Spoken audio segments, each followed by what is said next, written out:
안녕하세요. 여기는 여러분의 꿈에 그림을 수놓는 서대문 공동체 라디오 지시간 스푼 김민지의 그림 그리는 밤입니다. 여러분, 지난 한 주도 잘 보내셨죠? 벌써 12월의 중순이 와버렸는데요. 연말 좀 여러분들은 어떻게 느끼시나요? 저는 그 연말에 몽글몽글하고 좀 따뜻한 불빛, 뭔가 산타클로스 할아버지가 선물을 주실 것만 같은 그런 기대감, 그런 것 때문에 정말 연말을 좋아하는데요. 이번 연말은 좀 아직 따뜻한 것 같지 않나요? 계속 약간 그래도 기온이 영상을 웃도는 것 같아서 좀 따뜻한 12월이 되어가는 것 같습니다. 크리스마스 날에는 눈이 올지 안 올지 아직 잘 모르겠지만요. 여러분들은 눈 오는 크리스마스가 좋으세요? 아니면 그냥 크리스마스가 좋으세요? 저는 운전할 거를 생각하면은 눈 안 오는 게 좋기는 한데요. 그래도 눈은 겨울에만 볼 수 있고 또 그 귀한 눈이 크리스마스에 내려준다 하면 너무 특별하고 이렇게 감동적일 것 같긴 해요. 저는 크리스마스에 무엇을 할지 고민 중인데요. 제가 반려중인 강아지들과 함께 아마 놀러 갈 것 같습니다. 여러분들은 크리스마스 이브날 그리고 크리스마스 날 어떤 계획을 가지고 계신가요? 그리고 여러분들은 산타클로스 할아버지를 몇 살까지 믿으셨어요?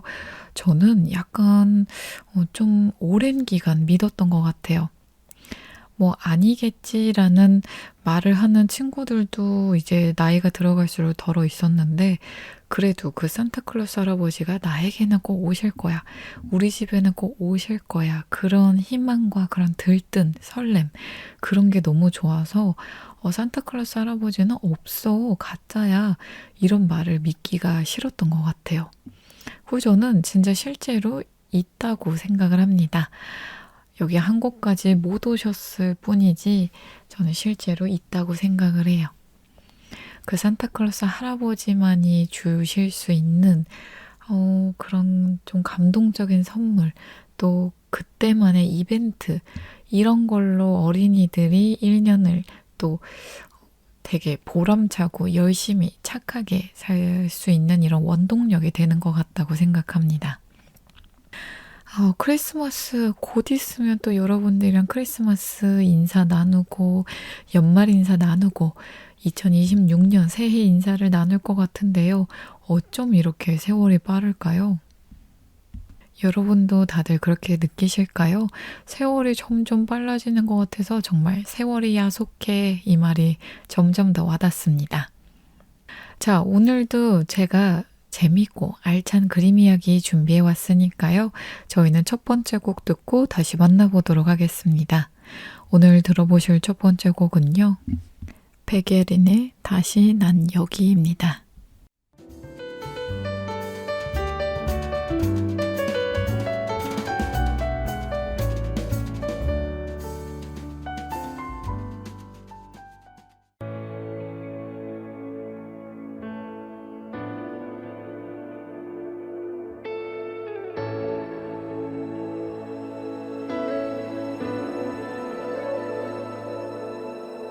나의 마음이 움직여 그냥 길을 따라 걸어가도 다시 여기 너의 앞에 두려웠던 나의 맘에 하얀 눈이 내려와 So I'm still I'm here and I'll be there 따뜻하게 기대어 이렇게 다시 너를 느껴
still I'm here.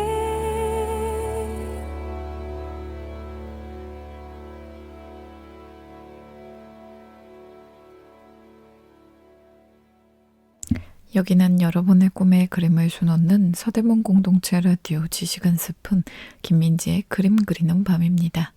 방금 듣고 오신 곡은 백예린의 다시 난 여기에입니다. 자, 오늘 제가 준비한 그림 이야기의 주인공은 과연 누구일까요?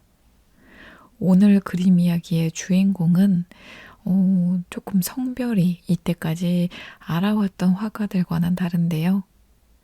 남자가 아니라 여자 화가입니다.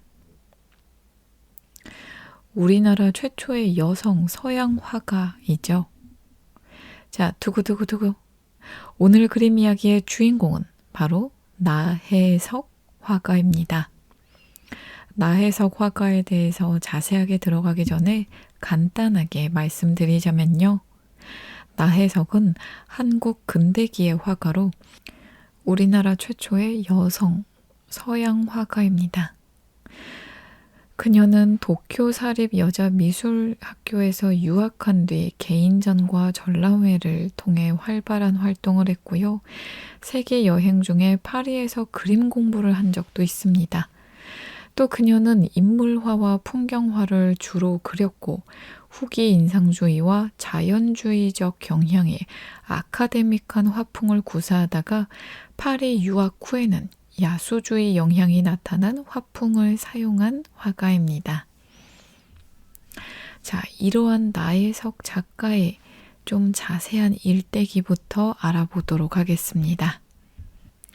20세기 초 화가이자 문필가였던 나혜석은요, 여자이기 전에 한 인간이었고, 인간이기 전에 예술가였습니다. 예술가로서 그녀의 삶은 예술 자체였다고도 할 수 있겠습니다. 그러나 그녀의 해방론에 가까운 여성관은 전통적인 여성관의 정면으로 도전하는 것이었는데요. 남성 중심 사회에 대한 그녀의 대범한 도전은 불행의 신호탄이 되고 말았습니다. 근데 신여성들의 삶이 그랬듯이 그녀의 화려했던 삶은 한순간에 사라졌죠. 조선 최고의 여류 화가이자 엘리트 여성 나혜석이 행여 병자로 비참하게 죽은 이유는 과연 무엇이었을까요? 그녀의 삶이 여정을 거슬러 올라가 보면 그 해답을 찾을 수 있겠습니다. 서양 화가이자 문학가로서 근대 신여성의 효시라고 할 수 있는 나혜석은 1896년 4월 28일 경기도 수원시 장안구 신푼동에서 5남매 중 넷째로 태어났습니다. 본관은 나주이며 호는 정월입니다. 부친은 용인 군수를 지낸 나기정이며 모친은 최시입니다. 상류층 집안에서 태어나 천재적인 예술가적 자질과 외모를 겸비한 나혜석은 1913년 진명여자보통고등학교를 수석으로 졸업했습니다. 젊은 시절 그녀에게 가장 큰 영향을 끼친 이는 바로 둘째 오빠 나경석이었는데요. 나경석 오빠의 권유로 17살에 동경 유학길에 올라 동경 여자미술전문학교 서양학과에 입학하였습니다. 부유하고 개명한 집안 출신의 엘리트 여성으로서 한국 최초의 여류 서양 화가의 삶을 시작한 나혜석의 인생은 곧 조선 미술의 역사이기도 했는데요. 그녀의 삶은 모든 것이 1등 인생이었습니다. 진명여고 수석 졸업을 시작으로 한국 여성 최초의 동경여자 미술 전문학교 입학, 또 서양화 전공, 또 최초의 여류화가 개인전 등 성공 신화를 써나가기 바빴죠. 그러나 성공한 여성으로 살아가기에는 시대가 그녀를 뒷받침해주지 못했던 것일까요? 똑똑하고 자의식 강한 나혜석이 결혼을 하지 않고 홀로 살았다면 다른 인생을 살았는지도 모르겠습니다. 하지만 불꽃 같은 예술가적 혼을 가진 그녀의 영혼은 너무나 자유분방했고 전통적인 결혼 생활은 그녀와 어울리지 않았습니다. 이른 나이에 그녀의 인생에서 첫사랑은 동경 유학 시절에 만난 최승구였습니다. 시인이었던 최승구는 동경 유학생 중 천재로 불리며 학지광, 편집에도 관여한 인물입니다. 최승구를 나혜석에게 소개한 인물은 바로 둘째 오빠 나경석이었는데 최승구는 이미 결혼을 한 몸이었습니다. 집안에서 맺어준 아내가 있었으나 최승구와 나혜석은 유학지인 동경에서 연인 사이로 발전했죠. 그러나 행복도 잠시 1916년 최승구가 폐병으로 사망하자 나혜석은 절망하며 모든 희망을 예술에 걸었습니다. 아내가 있었는데 일본에서 다른 여자와 이렇게 연인 사이로 발전했다는 것은 저는 약간 이해가 안 되지만요. 그 당시에 너무 천재적인 예술성을 가진 두 사람이 불꽃 같은 사랑을 했다는 것은 이해합니다. 자, 저희는 여기서 노래 한 곡 듣고 다시 만나서 나혜석의 일대기 더 자세히 알아보도록 할게요. 이번에 들어보실 곡은요. 웸의 라스트 크리스마스입니다.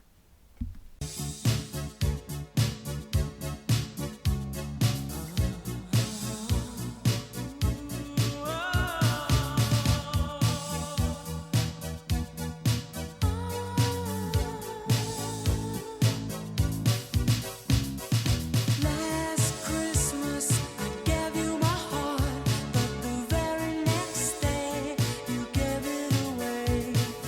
This year to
허전한 마음에 지식 한 스푼.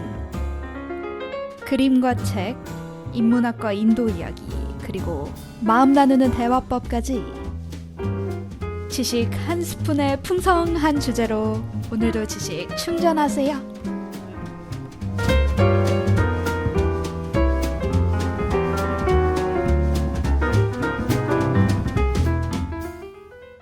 여기는 여러분의 꿈에 그림을 수놓는 서대문 공동체 라디오 지식 한 스푼 김민지의 그림 그리는 밤입니다. 방금 듣고 오신 곡은 웸의 라스트 크리스마스였습니다. 이 캐롤송을 들을 수 있는 달 12월 너무 설레는 것 같은데 날씨가 따뜻해서인지 아직 뭔가 캐롤 듣는 느낌이 실감나진 않는데요. 그래도 이런 따뜻한 12월도 나름 좋은 것 같습니다. 너무 추우면 사실 정신이 없잖아요. 자, 이어서 나혜석의 생애 일대기에 대해서 조금 더 알아보도록 할게요. 1918년 학교를 졸업한 나혜석은 귀국하여 함흥의 영생중학교와 서울정신여학교에서 미술 교사를 했습니다. 표면적으로는 후학 양성이었지만 실질적인 이유는 관연한 여식을 결혼시키려는 아버지로부터 도피하기 위해서였다고 합니다.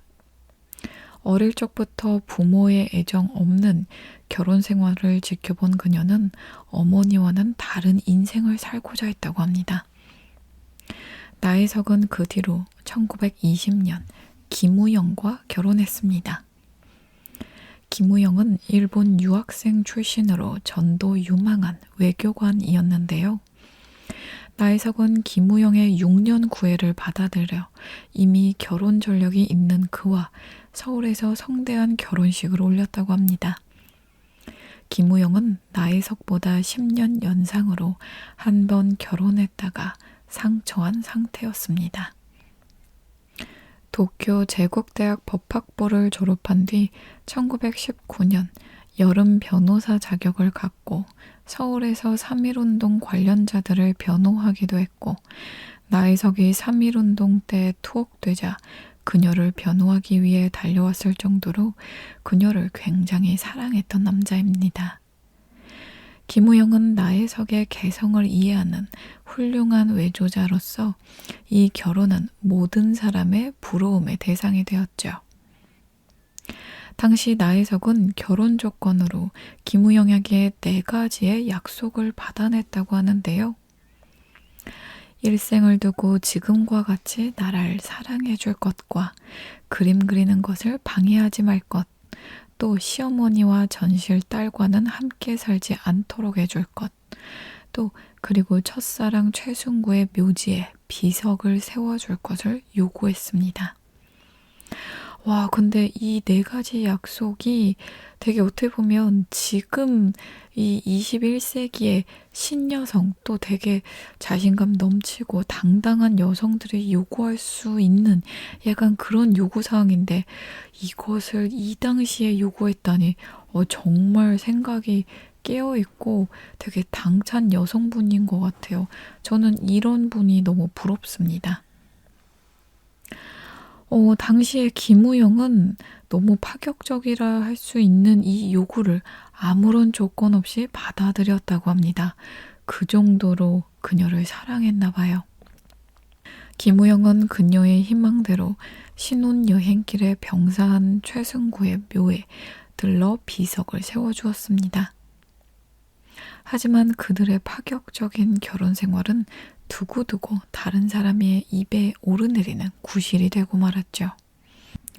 공격의 선두에는 남성들이 있었습니다. 인습에 젖은 그들은 그림을 위해 집을 비우는 나혜석을 비난했고 아내의 예술적 재능을 아끼고 감싸는 남편 김우영을 남자답지 못한 졸정부로 여겼습니다. 그런 세간의 시선에도 불구하고 나혜석은 외교관 부인으로서 또 화가로서 또 자식을 양육하는 어머니로서 그 역할을 훌륭하게 수행했습니다. 어쩌면은 이렇게 그 당시에 이렇게 그림을 그린다고 나가는 여자를 비판하고 비난하고 마치 이상한 여자로 몰고 가고 그것을 감싸는 남편을 정말 대단하다고 해주지는 못할 망정 이렇게 비난했을까요? 어떻게 보면은 이렇게 시대에 앞서가고 진취적이고 잘 사는 모습이 부러워서 약간 질투심에 그런 비난을 했던 거 아닌가 싶습니다. 본인들의 마음은 옹졸해서 그렇게 못 해주니까요. 여자분들, 와이프분들에게. 이제는 시대가 많이 바뀌어서 뭐 이런 일들이 없겠지만 그 당시 이렇게 다 이해해주고 신여성인 나혜석과 동시에 신남성이었던 남편분을 너무 잘 만난 것 같습니다. 그 뒤 나혜석은요, 1927년 남편과 함께 세계 여행길에 나섰습니다. 자식까지 두고 세계 일주를 한 것은 사람은 어떻게 살아야 하나, 남녀는 어떻게 평화스럽게 공존할 수 있을까? 여자의 지위는 과연 어떤 것인가? 나의 그림은 어떤가?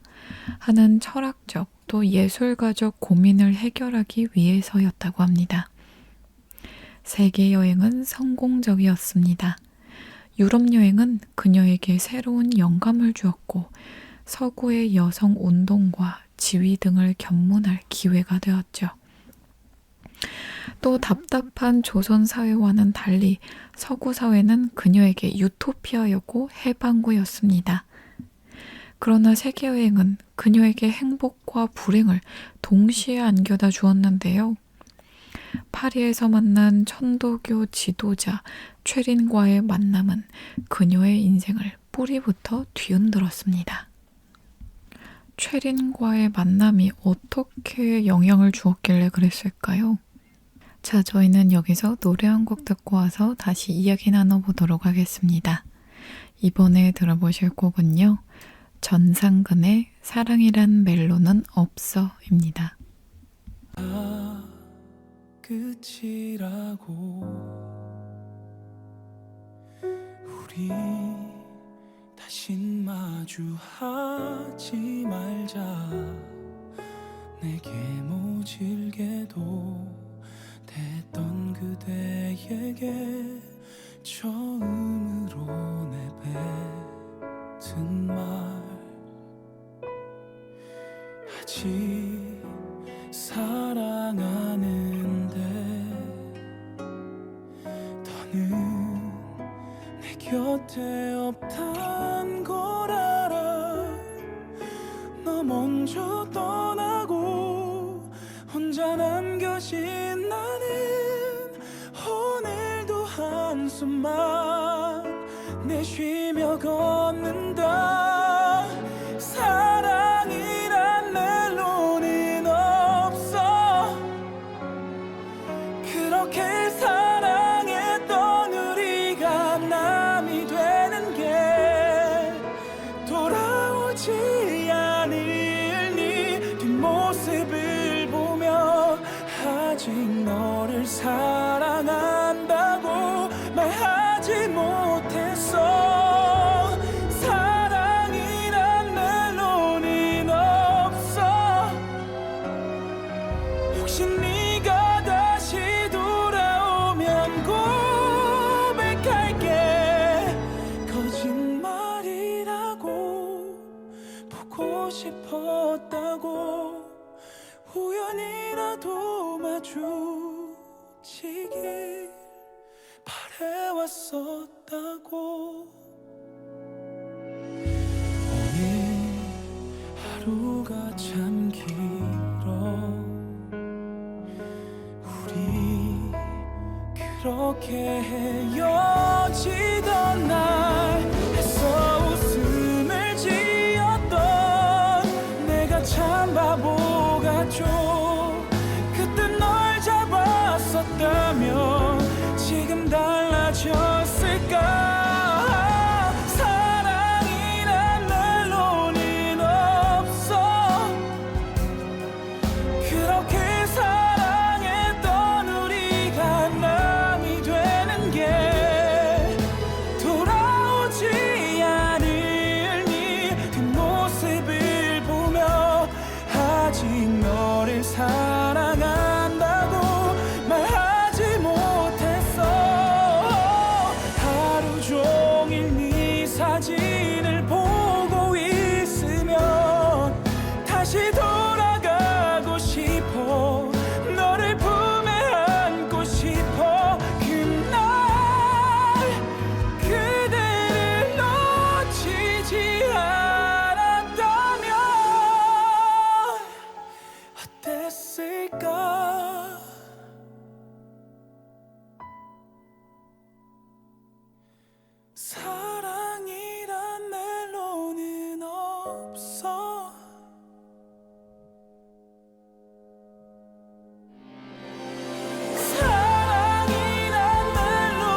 지길 바래왔었다고. 여기는 여러분의 꿈에 그림을 수놓는 서대문 공동체 라디오 지시간 스푼 김민지의 그림 그리는 밤입니다.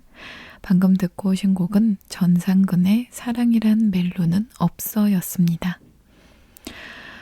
자, 파리 여행을 가서 만난 최린과의 만남이 나혜석의 인생을 뿌리부터 뒤흔들었다고 했는데 과연 왜였을까요?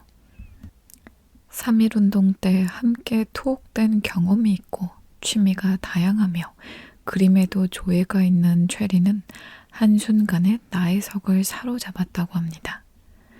법 공부를 위해 독일로 떠난 김우영은 최린에게 나혜석을 부탁했죠.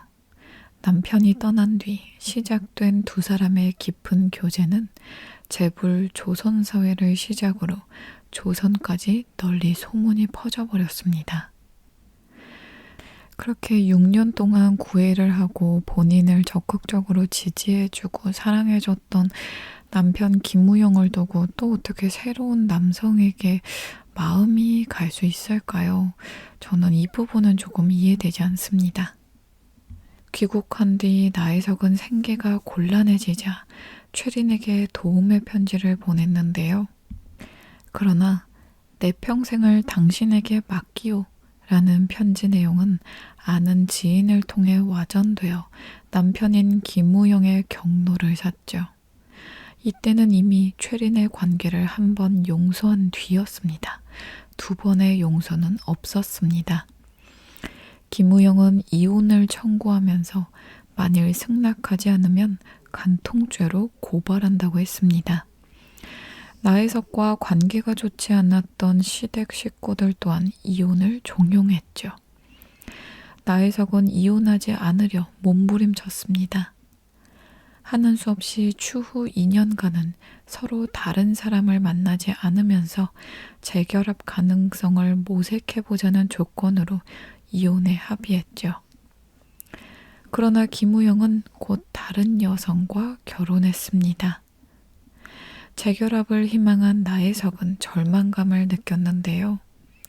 이혼은 두 사람 모두에게 불행을 가져왔습니다.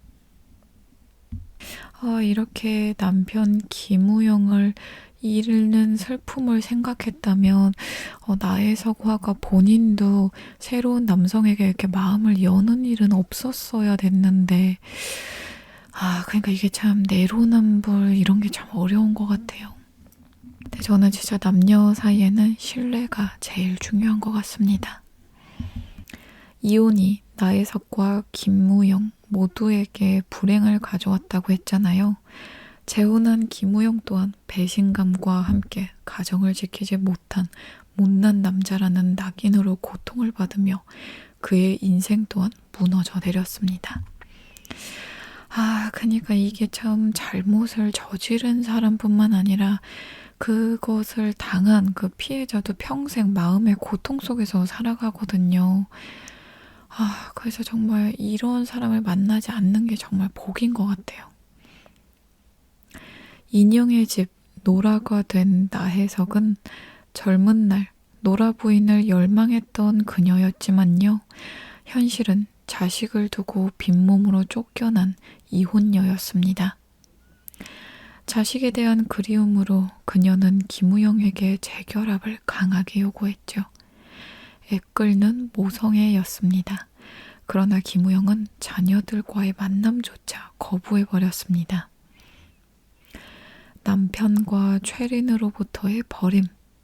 그러나 나혜석은 이에 굴하지 않고 활발하게 그림 활동을 하며 동시에 세상을 떠들썩하게 만든 이혼 고백서를 발표했습니다. 이 글을 통해 나혜석은 자신이 이혼에 이르게 된 경위와 그 과정에서 김우영이 보인 편협함, 그리고 남성 이기주의를 상세하게 묘사했습니다. 현모양처를 최고로 친한 그 당시에 그녀의 고백은 이른바 100만 안티를 만들기에 충분했죠. 물론 20세기 초 한국 사회에서 이혼이라는 것이 특이한 것은 아니었습니다. 조선시대에는 이혼이 금기시되었지만 1932년 나혜석이 이혼했을 때 그 금기의 벽은 이미 깨진 상태였죠. 그렇지만 여전히 이혼한 여성에 대한 부정적인 인식과 비난 또한 강한 시대였습니다. 저는 이 부분이 너무 아쉬운 게요. 사실 이혼이라는 것이 여자의 잘못으로 이혼을 하는 경우도 있지만 이게 두 사람이 함께 결혼을 선택하고 두 사람이 함께 결혼 생활을 하는 건데 뭐 여자 탓만 있어서 이혼한 것은 뭐라 할 수 없겠지만 남자의 뭐 외도, 바람, 폭력 뭐 이런 걸로도 이혼한 가정이 굉장히 많은데 뭐 그것을 여자는 참고 살아야 됐습니까?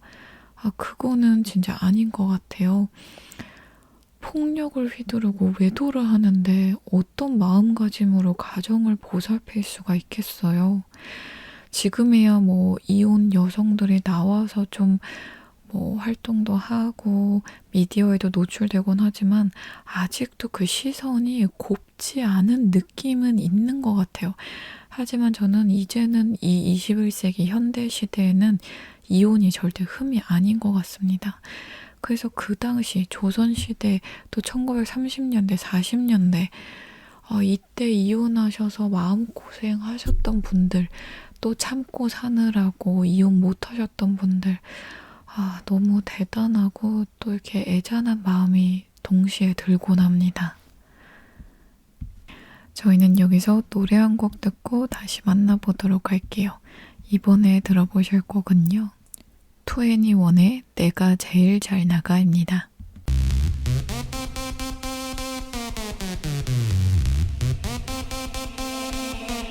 내가 제일 잘 나가 내가 제일 잘 나가 내가 제일 잘 나가 내가 제일 잘 나가 제일 잘 나가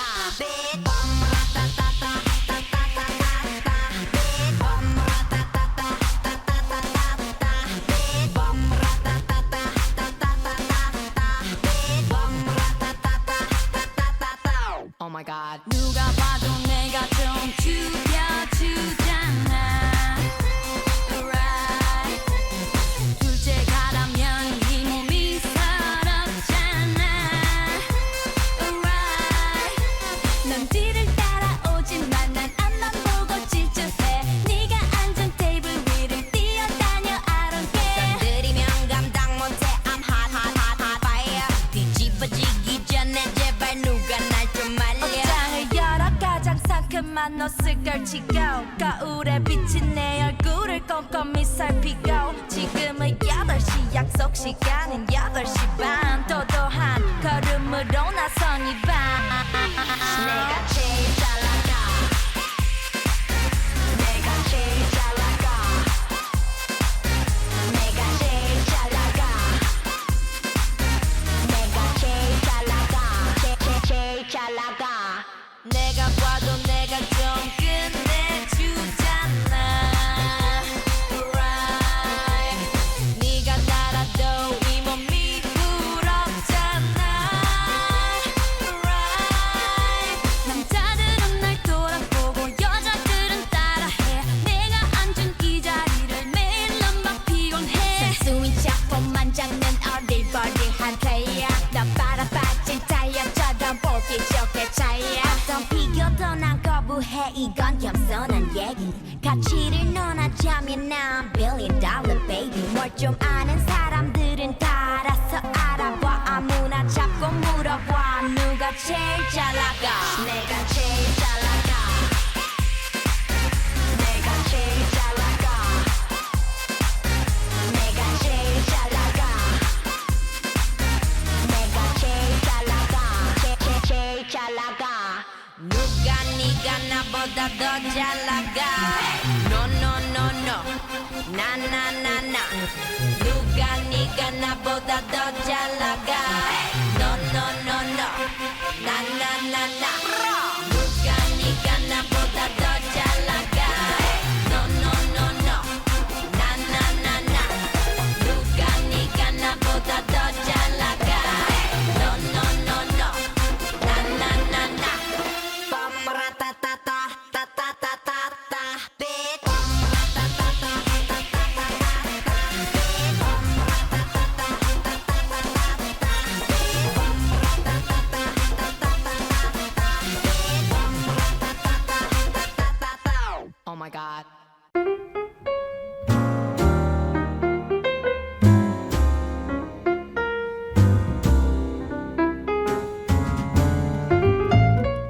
허전한 마음에 지식 한 스푼.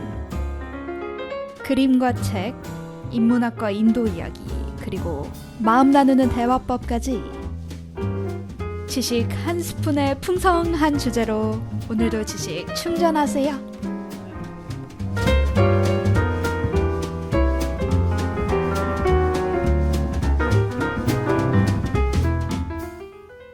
여기는 여러분의 꿈에 그림을 줘놓는 서대문 공동체 라디오 지식 한 스푼 김민지의 그림 그리는 밤입니다. 방금 듣고 오신 곡은 2NE1의 내가 제일 잘 나가 였습니다. 자, 조선시대 그리고 1932년에는 이혼했을 때 그 이혼 여성에 대한 부정적인 인식과 비난이 강한 시대였다고 했잖아요. 그렇다고 해도 나혜석의 정신세계가 이혼의 상처로 행여 병자가 될 만큼 연약한 것은 아니었습니다. 그랬다면 세상에 자신의 치부를 용감하게 드러내지도 않았겠죠. 이혼이 유능한 화가로서 문필가로서의 입지를 흔든 것은 아니었습니다. 결과적으로 나혜석이 사회적으로 고립되고 좌절한 끝에 행로병자로 사망한 것은 바로 이혼 고백서의 공개와 불륜 상대인 최린과의 위자료 소송에 있었습니다. 1934년 삼천리에 실린 이혼 고백서 중에 이렇게 쓰여 있습니다. 나는 좀 더 사회인으로, 주부로, 사람답게 잘 살고 싶었습니다. 그러함에는 경제도 필요하고 시간도 필요하고 노력도 필요하고 근면도 필요하였습니다. 불민한 점이 불소하였으나 동기는 사람답게 잘 살자는 건방진 이상이 뿌리가 빠지지 않는 까닭이었습니다. 나혜석의 이혼 고백서는 1934년 잡지 삼천리에 게재되었는데요. 결혼해서 이혼에 이르게 된 경위를 적나라하게 쓰고 남성 중심의 조선사회를 고발하는 수기였습니다. 부부 사이의 치부마저도 드러낸 것이죠. 이 글에서 나혜석은 정조관념을 지키라고 하는 사회 관습을 비판하고 그런 관념은 상대적으로 만들어진 것이므로 해체되어야 한다고까지 주장했습니다. 이혼 고백서 중에 그녀는 또 이렇게 말했습니다. 조선 남성 심사는 이상하외다. 자기는 정조관념이 없으면서 처에게나 일반 여성에게 정조를 요구하고 또 남의 정조를 빼앗으려고 합니다. 조선 남성들 보시오. 조선의 남성이란 인간들은 참으로 이상하고 잘나건 못나건 간에 그네들은 적실, 후실의 몇 집 살림을 하면서도 여성에게는 정조를 요구하고 있구려. 하지만 여자도 사람이 외다. 한순간 분출하는 감정에 흩뜨려지기도 하고 실수도 하는 그런 사람 위에다. 남편의 아내가 되기 전에 내 자식의 어미이기 전에 첫째로 나는 사람인 것이요. 내가 만일 당신네 같은 남성이었다면 오히려 호탕한 성품으로 여겨졌을 거외다. 조선의 남성들아, 그대들은 인형을 원하는가? 늙지도 않고 화내지도 않고 당신들이 원할 때만 안아주어도 항상 방긋방긋 웃기만 하는 그런 인형 말이오. 나는 그대들의 놀이개를 거부하오. 내 몸이 불꽃으로 타올라 한 줌 재가 될지언정 언젠가 먼 훗날 나의 피와 외침이 이 땅에 뿌려져 우리 후손 여성들은 좀 더 인간다운 삶을 살면서 내 이름을 기억할 것이라 라고 말입니다. 와, 이렇게 당차고 당당하게 여성의 외침을 1930년대에 말했다는 것이 대단합니다. 그러니까 본인 또한 파리 유학 중에 최린과의 그런 부적절한 관계가 있었기 때문에 사람들이 더 비난을 했던 것인데 그 당시 남자들은 몇 집 살림을 하더라, 뭐 첩이 있더라, 이런 걸 되게 그냥 호탕하게 여겼는데 왜 여자만 그렇게 보느냐. 이게 무슨 말인지는 알겠습니다. 근데 이 말에 조금 더 힘이 실리려면 정말 그런 최린과의 좀 부적절한 관계, 그런 게 없었다면 조금 더 힘이 실리지 않았을까 하는 아쉬움도 조금 남네요. 그 후 나혜석은 가정뿐만 아니라 연애와 섹슈얼리티에서도 남녀의 불평등이 강요되는 사회, 또 여성에게만 정조를 강요하는 이중성에 항의를 했습니다. 불륜을 저질러도 남성은 사회적으로 매장당하지 않는데 온갖 비판이 여성에게만 집중되는 불합리에 강한 불만을 가졌습니다. 그러나 생각은 남편 김우영이나 연인 최린과의 관계, 또 이혼에 이르는 구체적인 경험에서 실질적으로 경험했던 것입니다. 자, 저희는 여기서 노래 한 곡 듣고 다시 만나보도록 하겠습니다. 이번에 들어보실 곡은요, 아이유의 미리 메리 크리스마스입니다. 하얀 눈이 내려올 때면 온 세상이 물들을 때면 눈꽃이 피었나 또 빛이 나 눈이 부신 나처럼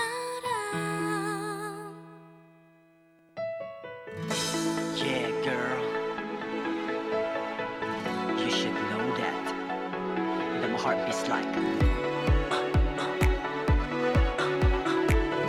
From the bottom of my heart. I think that I found you. 쿵쿵 가슴이 왜 이렇게 가뿐히 얘 꾹꾹 참아도 자꾸 네 생각이 나잖아. Oh you I love you and I know you love me too. 네가 내게 불러준 you are my boo. 아직 꿈만 같아 마치 선물 같아 네 품에 안겨도 늘 불안불안해 꿈처럼 깰까봐 꼭 안아줘야만 해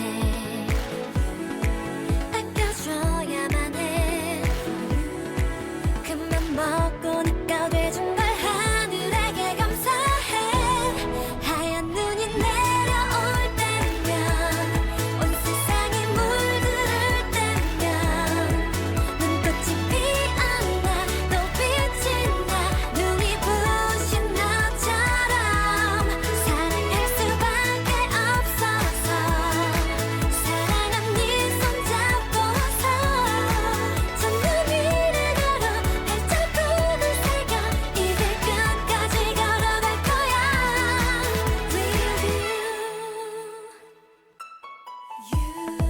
혹시 알고 있니 느낄 수가 있니 늘 자랑하고픈 네 여자친구가 되고만 싶은 걸 전부 다 주고 싶어 잘해주고 싶어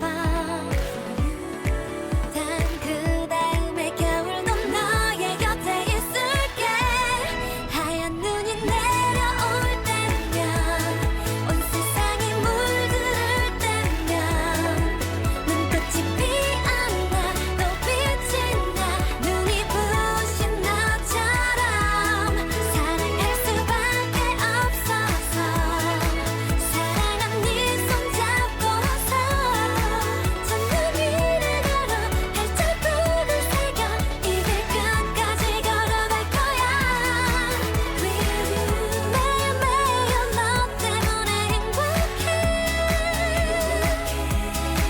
다른 누구 아닌 나를 모두 가진 너만이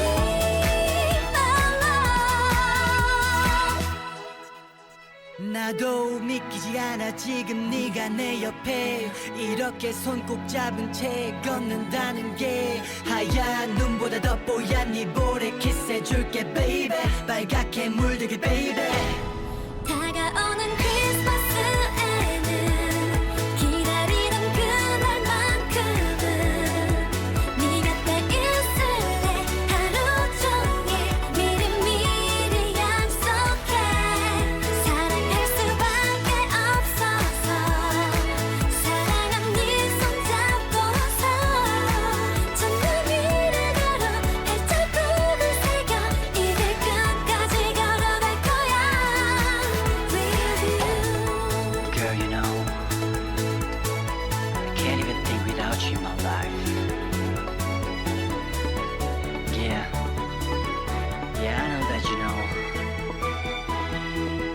the baby.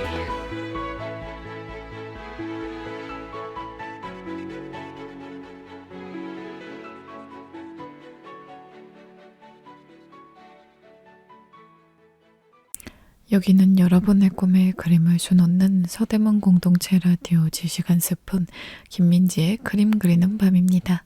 방금 듣고 오신 곡은 아이유의 미리 메리 크리스마스였습니다. 자, 남편과 세상을 향한 이혼 고백서를 발표함과 동시에 나혜석은 최린을 고소했는데요. 고소 내용은 정조 유린에 대한 손해배상 청구였습니다. 남편으로부터 이혼을 당하자 최린은 나혜석의 생활비를 약속했죠. 그러나 약속은 지켜지지 않았습니다. 나혜석은 이혼당하여 사회로부터 배척당하고 정신적, 경제적 고통을 받아 신경쇠약증까지 걸려있는 상태였죠.